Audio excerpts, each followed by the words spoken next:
Glitter Girl here with a new mini adventure, and today we're focusing on how you can make a page really quickly using the rule of thirds, which means you'll need one strip of paper that is cut to 4 inches wide by 12 inches tall, and then one 12 by 12 pattern paper for your background. Today I'm using 3 photos that are smaller. I printed them all on one 4x6 photo sheet, which had a little bit of extra space but not too much.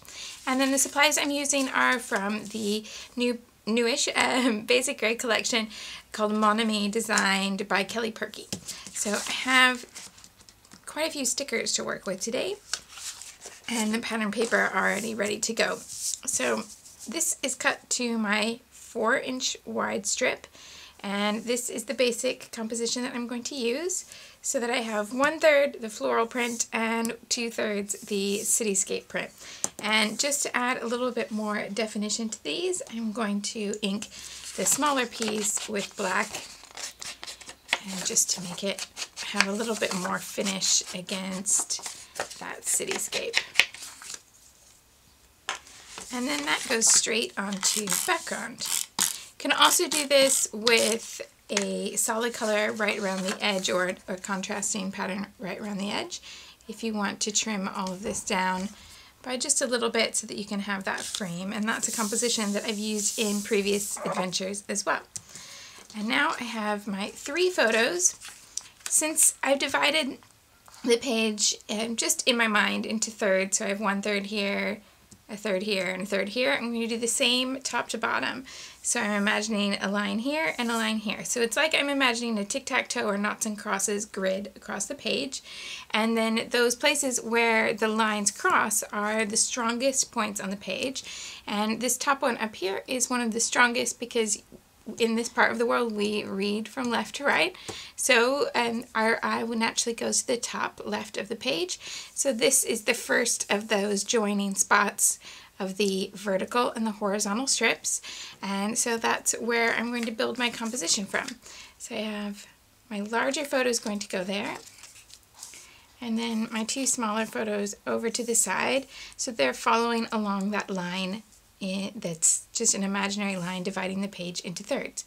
I think I'm going to add a little bit of contrast around the edge, so I'm going to grab one of the accent colors from the floral here. I'm going to go with the red to matte these little pictures. I have my photos matted with the red pattern from the same collection, and added a little bit of black ink along those as well.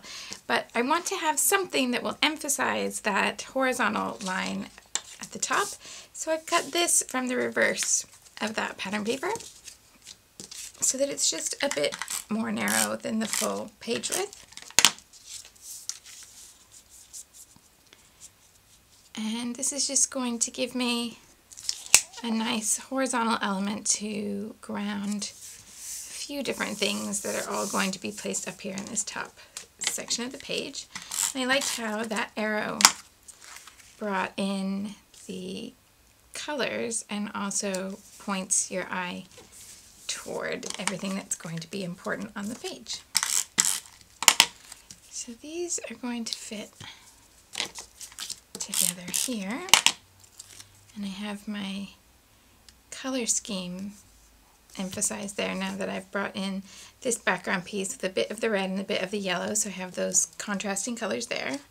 And then I've also cut one of the 3x4 cards from the same collection, and that's going to go on this side. Just enough room so that there's still a bit of border showing here.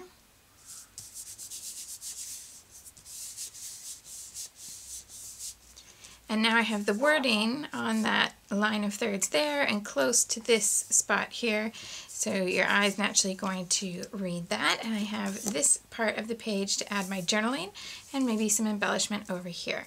So I'm going to go ahead and get my pen out and write the journaling straight onto this background bit first, and then finish up with the embellishment. So my journaling's just here in this bottom corner, so it's mostly fit in that bottom third of the corner, and just above that that third horizontal line here, I've added just a little bit of a subtitle to work with the title on this card, and that's the tone on tone gray stickers from the same collection.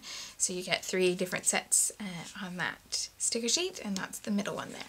Now, all my embellishment is going to start with the 2 sticker sheets from this collection. So I have the 12 by 12, which is also included in the collection pack, as are the letter stickers. And then this one, which is a separate purchase, which is the 6 by 12 stickers. And I want to start in this spot up here, and then also add some bits in this area over here, but obviously they're going to have to be quite small on this side, so I have a bit more room to work with over here. My plan here is to have a mix of flat embellishments and popped embellishments that have a bit more dimension. So I'm going to start with that camera there, flat, but then add in this contrasting arrow with some pop dots so that I start to see the layers here.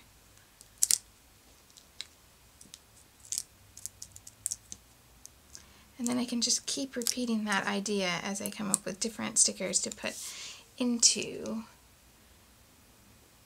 the design. I'm wanting that yellow border to show.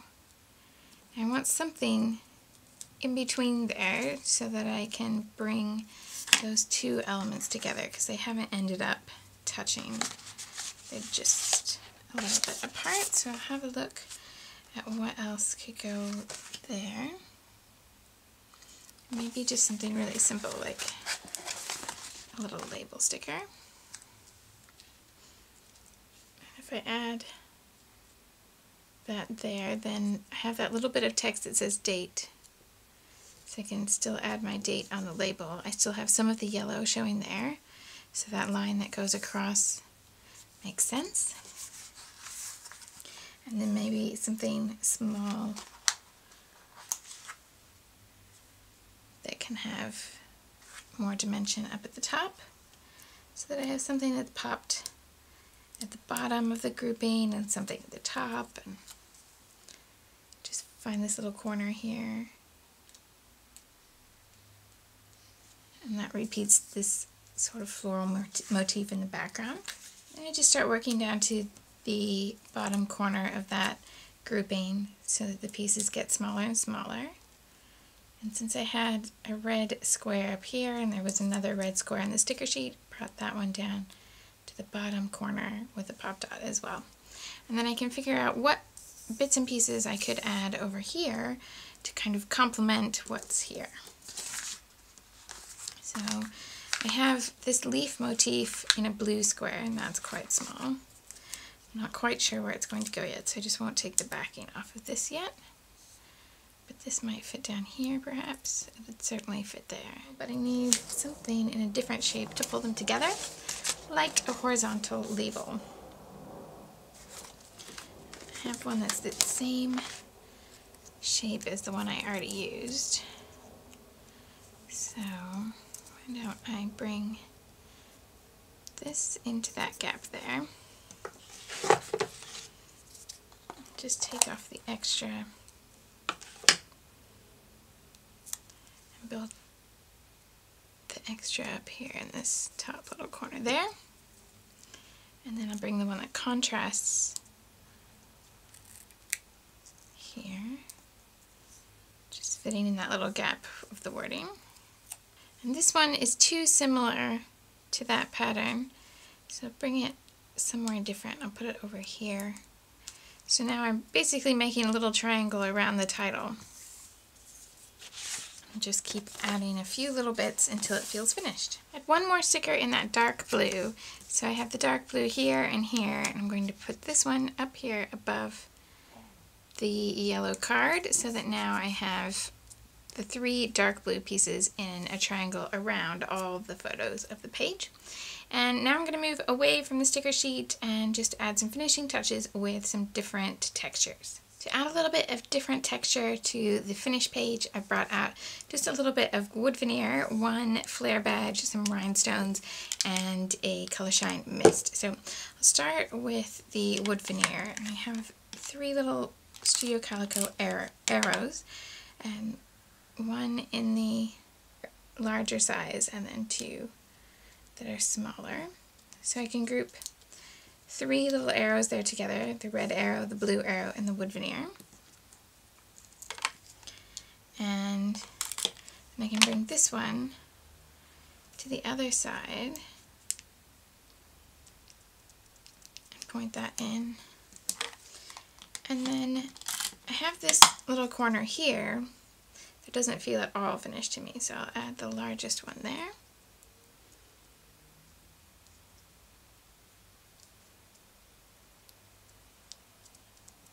And I think that is the best place for the flare badge as well.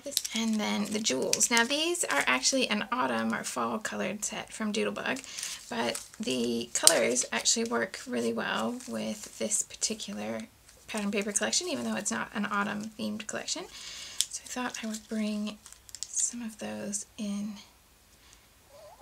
to scatter around the page and add a little bit of sparkle, of course. And then to finish, using the tinsel color shine mist to pick up on that gray in the background. And I'm just going to go across. I want to emphasize that horizontal line.